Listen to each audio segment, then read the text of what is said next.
وَأَسَرُّ النَّجْوَ الَّذِينَ ظَلَمُوا، اور ظالموں نے آپس میں چھپ کر مشورہ کیا اور کہا کہ اب ہم کیا کریں، لوگ اس نبی سے کیسے دور ہوں. هَلْ هَذَا إِلَّا بَشَرٌ مِثْلُكُمْ، تو کچھ نے کہا یہ کیا ہیں، یہ تو صرف تمہارے جیسے بشر ہیں. تو دوسرے نے کہا کہ اگر لوگوں سے کہو گے کہ یہ تمہارے جیسے بشر ہیں تو لوگ کہیں گے کہ جو یہ کر کے دکھاتے ہیں وہ تم تو نہیں کر سکتے. یہ تو سراپا معجزہ ہیں، ان کی آنکھ بھی معجزہ، ان کے کان بھی معجزہ، ان کا پسینہ مبارک بھی معجزہ، ان کا بولنا بھی معجزہ، ہزاروں معجزات انہوں نے دکھائے. تو کہا کہ پھر یہ کرو کہ لوگوں سے کہو گے نا تمہارے جیسے بشر ہیں تو لوگ نہیں مانیں گے، تو اب ایسا کرو، کہو یہ جادوگر ہیں. افتأتون السحر وانتم تبصرون، کیا تم جادو کے پاس جاتے ہو دیکھ بھال کر، یعنی لوگوں سے کہو یہ جادوگر ہیں. یہاں پر مجھے بڑا تعجب ہوتا ہے، آپ کو بھی تعجب ہونا چاہیے کہ کافروں کو یہ کہنا تھا کہ یہ نبی تمہارے جیسے بشر ہیں تو سر عام اعلان نہ کر سکے بلکہ چھپ کر میٹنگ بلائی. وَأَسَرُّ النَّجْوَ الَّذِينَ ظَلَمُوا، ظالموں نے خفیہ مشورہ کیا، اور پھر جب مشورے میں یہ بات آئی تو یہ کہنے لگے لوگوں کے سامنے آپ کہو گے تو کوئی آدمی تسلیم نہیں کرے گا. لیکن افسوس کا مقام ہے کہ آج ایسے بھی لوگ ہیں جو اپنے آپ کو مسلمان کہتے ہیں، اپنے آپ کو رسول اللہ کا امتی بھی کہتے ہیں، ممبر رسول پر بیٹھے ہوتے ہیں اور جھوٹ بولتے ہیں اور کہتے ہیں کہ رسول اللہ اور ہم سب برابر ہیں، وہ بھی انسان ہم بھی انسان، اور وہ ہمارے جیسے انسان ہیں، ہم ان کے برابر وہ ہمارے برابر. لا حول ولا قوت الا باللہ. قرآن مجید فرقان حمید نے یہ جو فرمایا کہ محبوب آپ فرما دیجئے میں تمہارے جیسا بشر ہوں، اس کے تحت مفسرین نے بہت کلام فرمایا. بعض نے تو کہا کہ یہ آیت متشابہات سے ہے، جس کے معنی اللہ جانتا ہے اس کے محبوب جانتے ہیں. بعض نے کہا کہ یہاں مراد یہ ہے کہ میں خدا نہیں ہوں، میں تمہارے جیسا بشر ہوں. تو کس میں؟ میں بھی خدا نہیں تم بھی خدا نہیں، اس میں مماثلت ہے، باقی کسی اور چیز میں مماثلت نہیں. نہ آنکھ کا مقابلہ ہو سکتا ہے. سرکار کی آنکھیں، بخاری شریف کی حدیث ہے کہ سرکار فرماتے ہیں میں آگے بھی دیکھتا ہوں پیچھے بھی دیکھتا ہوں. حضور اندھیرے میں اس طرح دیکھتے جس طرح روشنی میں دیکھتے، اور حضور قریب کو بھی دیکھتے دور کو بھی دیکھتے. اور سرکار کی نگاہیں تو اس قدر عظیم الشان ہے کہ صحابہ سے فرماتے ہیں میں عرش کو دیکھ رہا ہوں، میں آسمانوں کو دیکھ رہا ہوں، آسمان میں کوئی جگہ ایسی خالی نہیں جہاں فرشتہ نہ ہو.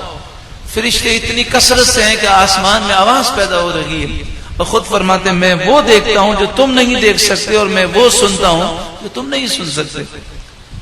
تو ان کافروں نے کہا کہ بشر مثلکم والی بات تو لوگ نہیں مانیں گے. تو کہنے لگے جادوگر کہو کہ بھئی جادو کے پاس کیوں جاتے ہو، یہ تو جادو کرتے ہیں.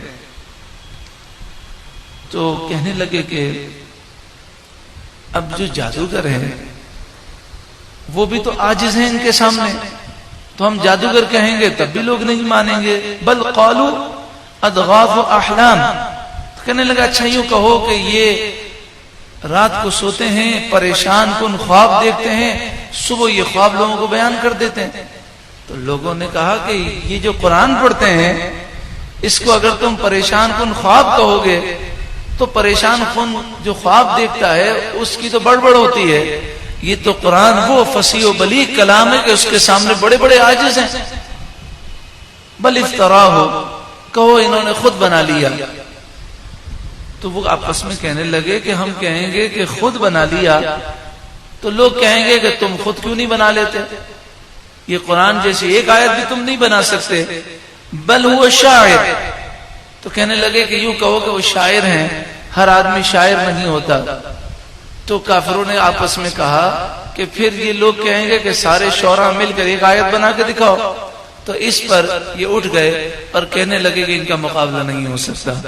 اس سرکار کی وہ شان ہے، اللہ نے سرکار کو وہ طاقت اور وہ قدرت اور وہ شان عطا فرمائی کہ کافر اپنی نجی محفلوں میں میٹنگ میں اس بات کو تسلیم کرتے تھے کہ ان میں کوئی عیب نہیں اور ان سے کوئی مقابلہ نہیں ہو سکتا. ایک دن ابو جہل کے پاس ایک کافر آیا اور اس نے کہا کہ اے ابو جہل، ہم تو یہاں پر اکیلے میں ہیں، سچ سچ بتا یہ محمد، درود پڑھیے صلی اللہ علیہ وآلہ وسلم، سچے نبی ہیں؟ ابو جہل دائیں طرف دیکھے، بائیں طرف دیکھے، آگے دیکھے، پیچھے دیکھے، پھر آہستہ سے کہنے لگا سچی بات بتاؤں، یہ سچے نبی ہیں، ان کے نبی ہونے میں کوئی شک نہیں، اور یہ قرآن لے کر آئیں، یہ اللہ کی کتاب ہے. تو وہ کافر کہنے لگا کہ واہ بھائی واہ، تو نے تو بڑے کام کی بات بتائی، تو اب چلو ہم دونوں ایمان لے آتے ہیں. کہنے لگا ایمان نہیں لائیں گے، اگر ہم ایمان لائیں گے تو ہماری سرداری چلی جائے گی. یعنی صرف دنیا کی محبت کی خاطر انہوں نے رسول اللہ سے بغض کیا.